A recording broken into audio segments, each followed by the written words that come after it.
So as you may be aware, we are currently recruiting for full-time firefighters in North Yorkshire Fire and Rescue Service. We are just going to roughly talk to you today for about 15-20 minutes around specific subjects, particularly the role of a firefighter and some shared experiences from some of our operational firefighters that are on with us today as well.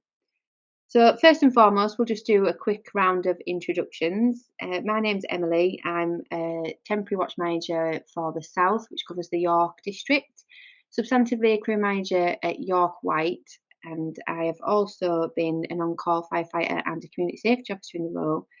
Currently the Women's Network lead for our EGI board as well. So Tilly, if I hand over to you, if that's all right.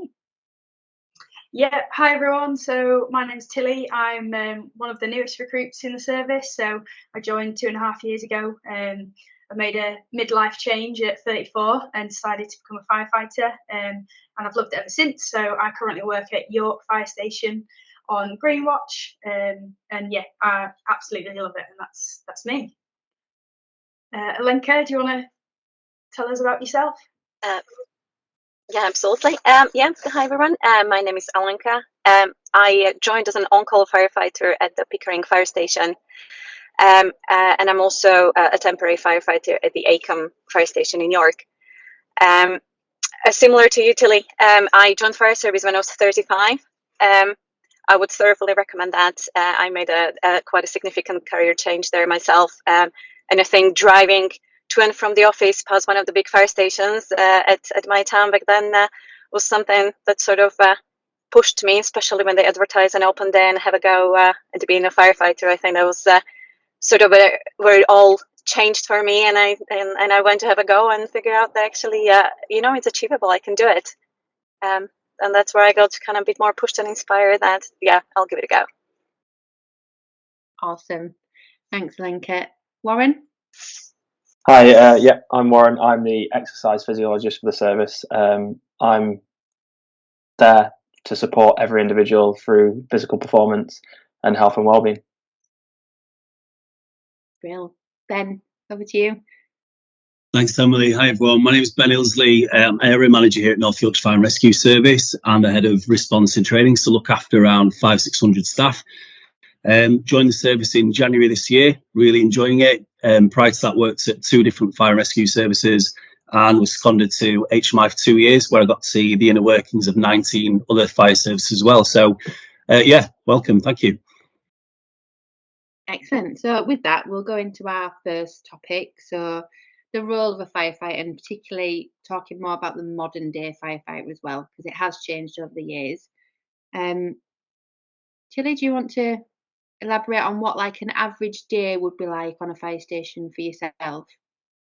Yeah, absolutely. So obviously the preconceptions is that we're out and about all the time on the fire engine, and we do that and we respond to emergencies, but obviously you never know when they're going to be. And we actually do a lot more of our work covers prevention, so trying to protect people so they don't get into emergencies in the first place. So especially at York, we are right on the River Ouse, so we have a lot of risks in the river. So that could be people that are going through a difficult time and they're threatening to jump off bridges and they need help in that respect, or it could be people who are on a night out and have had a few too many drinks and think they can balance on the side of a bridge, but they can't.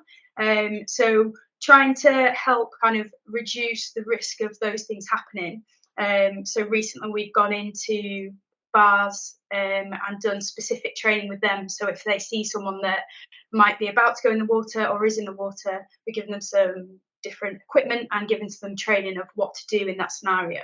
So it's a lot of prevention work and it's specific to the different areas, so it's a real mix. And then more of the other prevention work we do is going into schools and talking to young people and giving them advice on home fire safety, or at the moment it's starting to get dark and bonfire night's coming up, so we go in and talk about the risks and the hazards around that and helping keep people safe in that respect. So yeah, a lot of prevention stuff, as well as at any point we might get an emergency come in, an incident that we need to attend as well. So it's a really dynamic role and you never really know exactly what your day is going to entail, which I really enjoy, and I enjoy the different stuff that we get involved in. And I'd also say that, if you're keen and you want to take on lots of different opportunities, there's lots of things that happen. So myself, I have got involved in our life courses, which are courses that we run for young people who might be having a bit of a difficult time at school. So they come to us for a week and they learn different skills and develop some experience with us.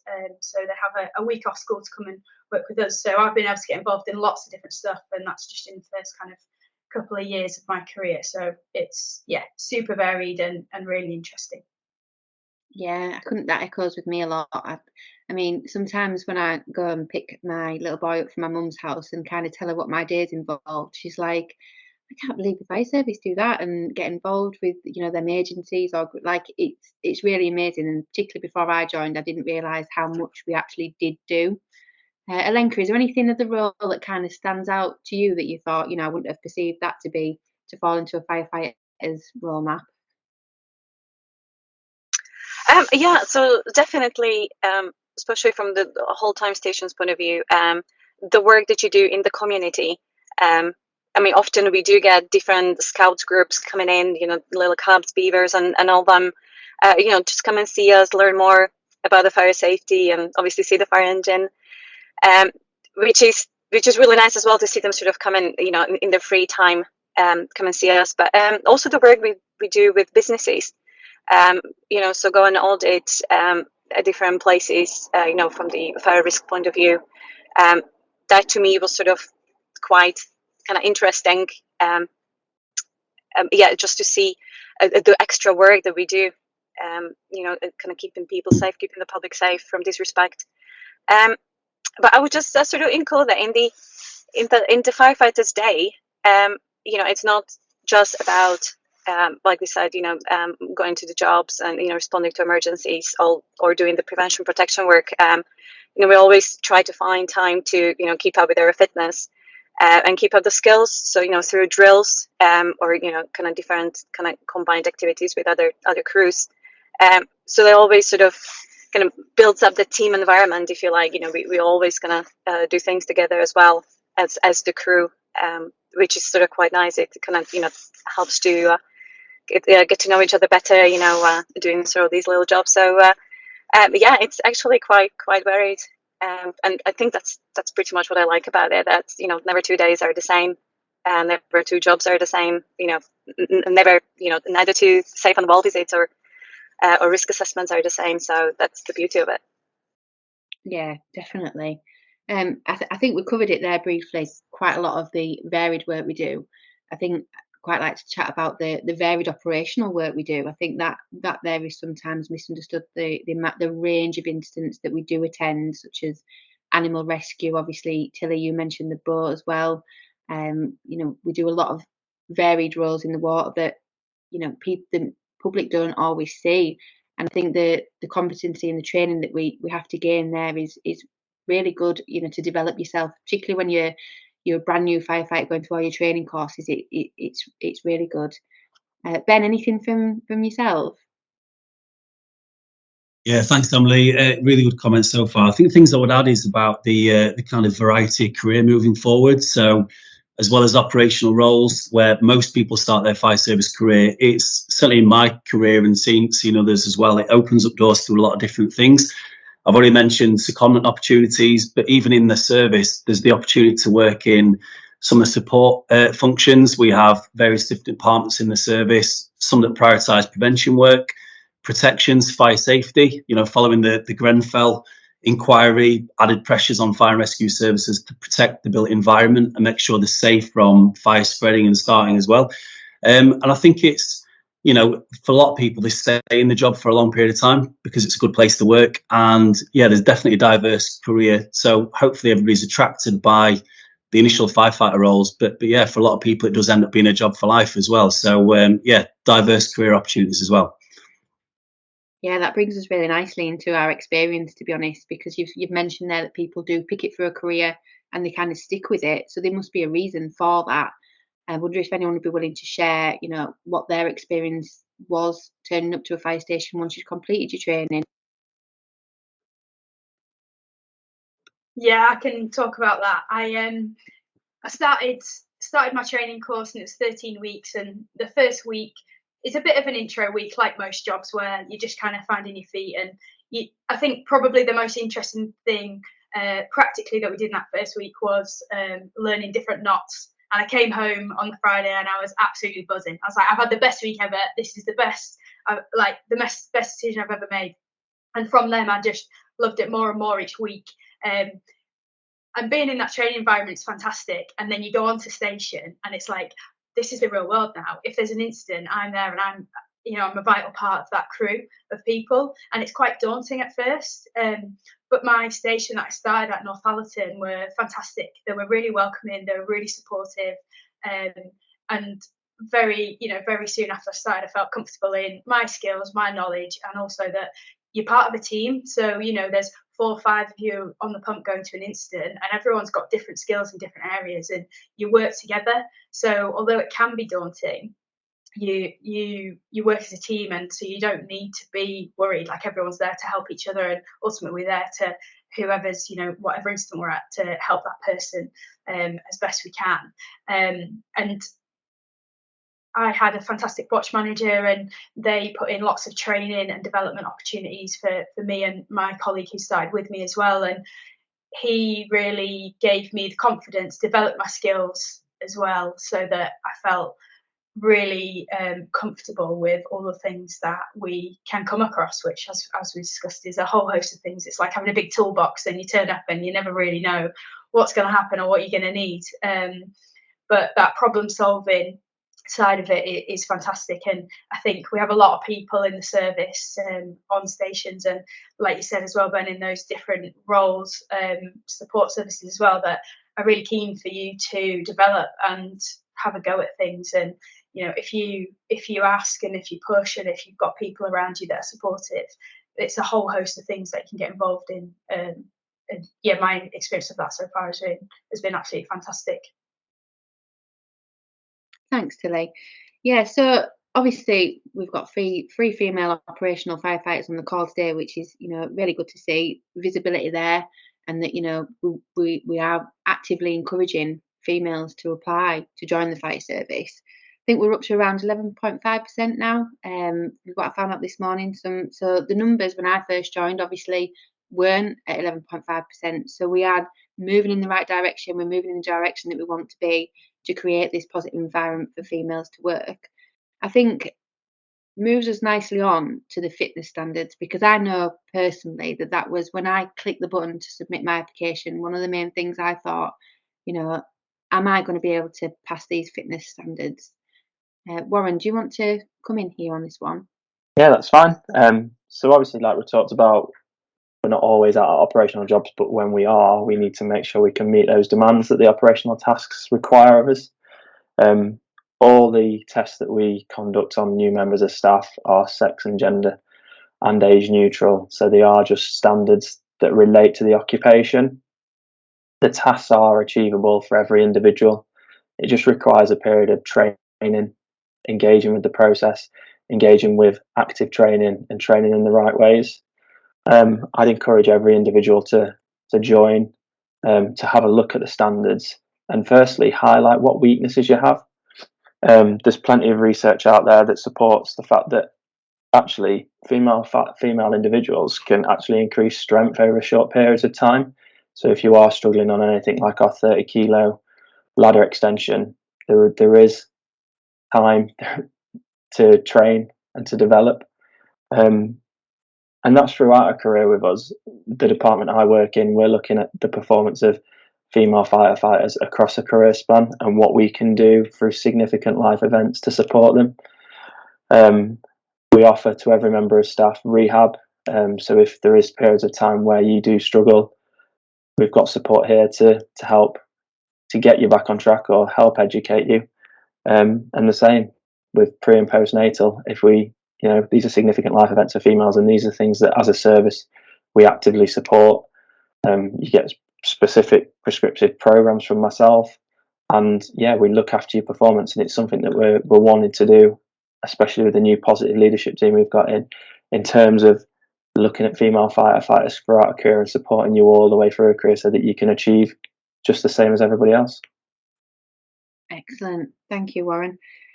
So, Tilly, I know you've got a shared experience from when you hit the button and applied about the fitness test. Are you happy to share with us? Yeah, of course. Before I decided I wanted to be a firefighter, I had done absolutely zero strength training whatsoever. So hitting the bleep test, I was like, fine, that's kind of my fitness. I play hockey and I go running, and that's all I do. And so I thought, right, I'm going to need to try and lift some weights and see if I'm going to be able to do this. I started probably a few months before I actually did my practical test, doing some strength training. And I was lucky that I had met a friend of mine was playing rugby at the time, and so he was like, "Well, all my training's very similar to what you'll need to do," so he helped me out quite a lot. But yeah, spent time in the gym lifting the weights and being really specific about what I needed to do. So, like Warren said, like you can see what the fitness standards are and what you need to be able to do, and doing those movements so that I was practicing and building my strength in those areas. Again, like Warren said, I built strength really, really quickly, and not easily. You got to be disciplined in what you're doing and eat healthily and get the right nutrients and protein and stuff like that. But a little bit of research and a little bit of help from effectively a coach, I built some muscles to be able to lift the ladders fairly easily from just being disciplined about it. So if it is something you're worried about, it's definitely achievable for sure. It seemed daunting at first, but yeah, once you get into it, you'll probably really enjoy it. Because I definitely did. That's interesting. I was probably the polar opposite. So I applied and just thought, oh, I'll just go see if I pass, kind of thing. Don't get me wrong, when I turned up, I was kind of second guessing myself. Hadn't done any kind of the test prior. Just thought I'm pretty happy with the level of fitness I'm at. And yeah, they were completely achievable, all absolutely fine. So, you can either take the mindset which you had, which, go out there, get the research and do it. Or if you're confident in your abilities, like Warren said, these tests are achievable tests, the ones that we use nationally as well. So if you're comfortable with your fitness standard, get the application in, get to the test as well. And then anything from yourself around the fitness. I know that me and you are mothers, which I hope you don't mind me sharing. Is there anything that No, it's absolutely fine. Any aspect? I was more accustomed to lifting my children and getting the strength through through that than having time to go to the gym. So I wasn't very familiar with any sort of strength exercises. I played volleyball competitively, and that was sort of my way of staying fit. But yeah, like yourself, Telly, I did a bit of a research. Just like Warren said, it's all out there on the web. I just because I was a busy mom of 3 kids and with work and everything else, I didn't quite have the time to go to the gym. But there's all sorts of workouts you can find online that support you to sort of build the right muscle groups and so on. So I just got some weights, that I had at home. And in the evening or whenever I found the time, early in the morning, I just had some routines that I did at home. So I did a bit of a kind of home workout. It picked up the running a bit. That was something that I wasn't very keen on, but it's not like you have to run for miles and miles and miles to achieve the fitness level you have to.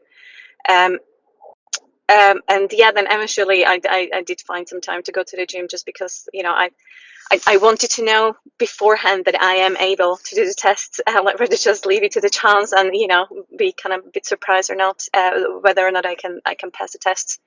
I would say it's definitely achievable, and even if you have a busy schedule, if you can just fit a short workout in the morning, in the evening, there's things that you can do from home easily, without sort of trying to get yourself to the gym twice a day or whatever the case may be.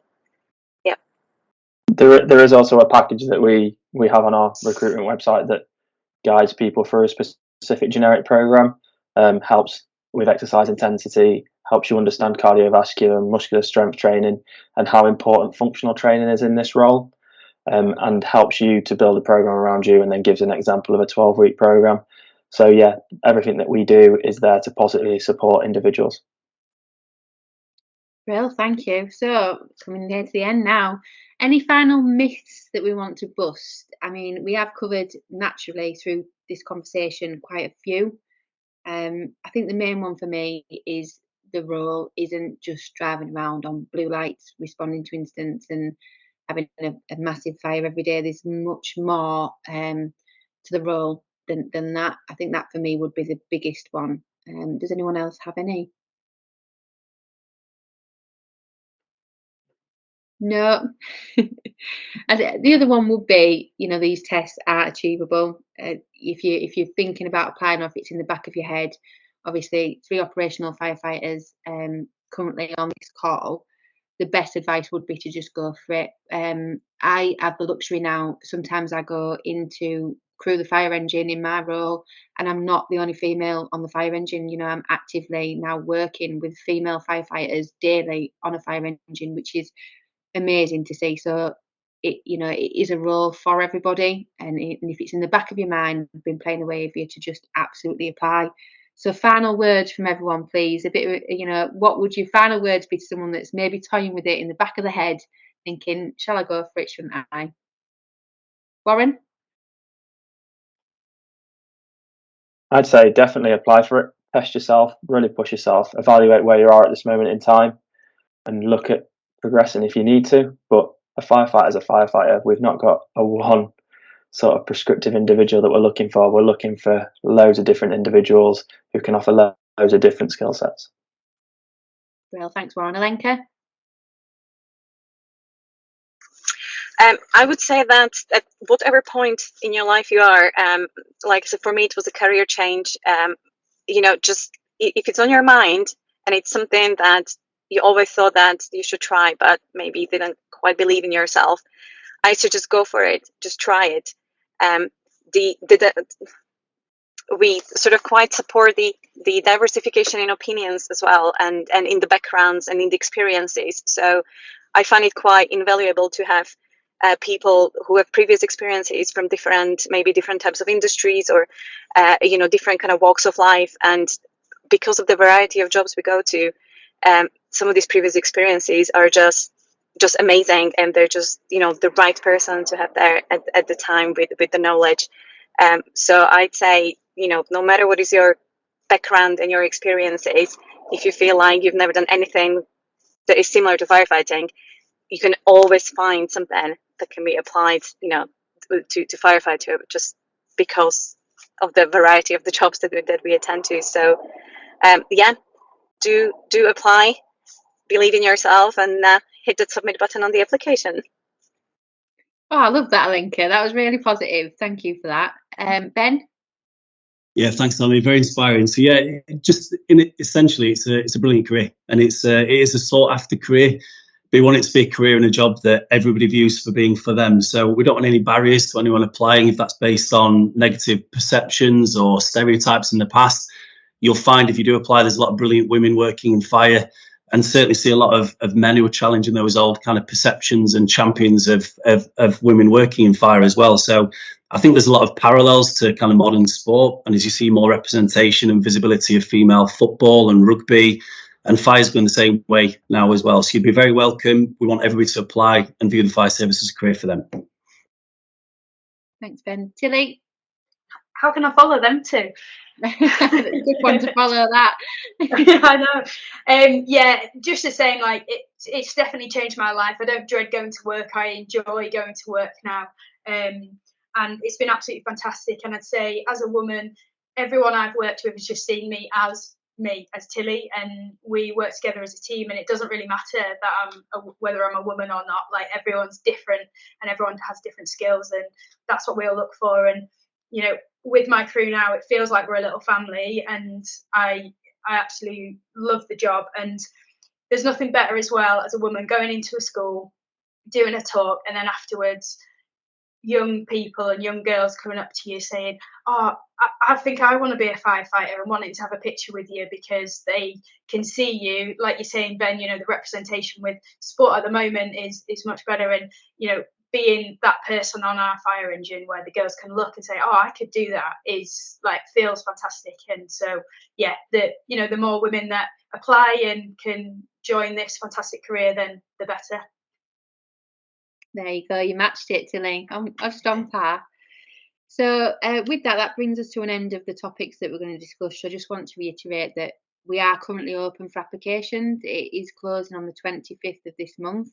Log on to our www.northyorkshireFire.gov.uk to start your application.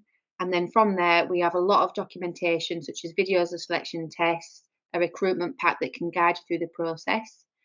I'm just going to bring in an individual, if he's available on the chat. Matt, are you with us? Is that me, Emily? Yeah, special individual, just at the end. So we're just wrapping up the final bit, and we were kind of on the final word. So perfect timing, really. If you've got any final words of encouragement to anyone out there that's thinking of applying, or any myth busting that you want to do with us. Yeah, thanks, Emily. Thank you for your time. Apologies for being late. Interestingly, I'm at what's called the National Fire Chiefs Council Conference down in Cirencester, and I suppose just picking up on a number of things that you've just talked about there, the agenda is extremely inspiring, and it also probably focuses on some of the things that we just talked about there. So we have a set of what we call statutory responsibilities, which sounds relatively boring because sometimes it is. But actually, one of the agenda items was around protection. So talking about the Grenfell Tower and what we can do as a fire and rescue service to protect buildings. And that's part of all our roles. Then there was an issue around prevention. So what are we doing to prevent fires from happening in local communities? Whether that's education at schools, or whether that's fitting smoke alarms, or advising community groups, whatever that may be. And then an element of preparedness. So we had a huge fire last night in Luton. So how prepared are we as fire and rescue services to still be able to respond to incidents? And I think it's really important that the 999 response is still where the public most see us as a fire and rescue service.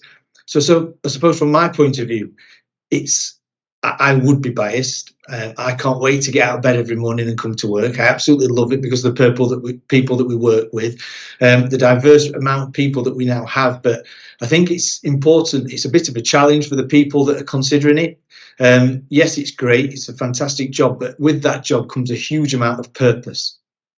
So are you willing to step up and make sure that you are able to prepare yourselves, your teams, to respond to operational incidents, to protect buildings, to prevent fires from happening? And because with that comes a great deal of responsibility. So whilst I want people to actually stand up and take that step forward into the fire family, just remember that with that comes a high degree of responsibility. But it's a responsibility that we will look after you, we'll prepare you. And from my point of view, and I would be biased, I think North Yorkshire Fire and Rescue Service is a fantastic organisation and one that I feel really proud to be part of. So I look forward to seeing a number of new recruits in the near future. Thank you, Matt. Did you introduce yourself? Sorry. I'm not sure I did, yeah. So my name is, apologies again for being late. My name is Matt Walker. I'm the Deputy Chief Fire Officer for North Yorkshire Fire and Rescue Service. Brilliant. Thanks for sharing that with us, Matt. And I've just been corrected. It's actually the 23rd, the closing date, not the 25th. So just to echo that, closing date's on the 25th. So if you've got that application sat there incomplete or you're thinking about it, please do hit that button, and we do look forward to seeing you throughout the process.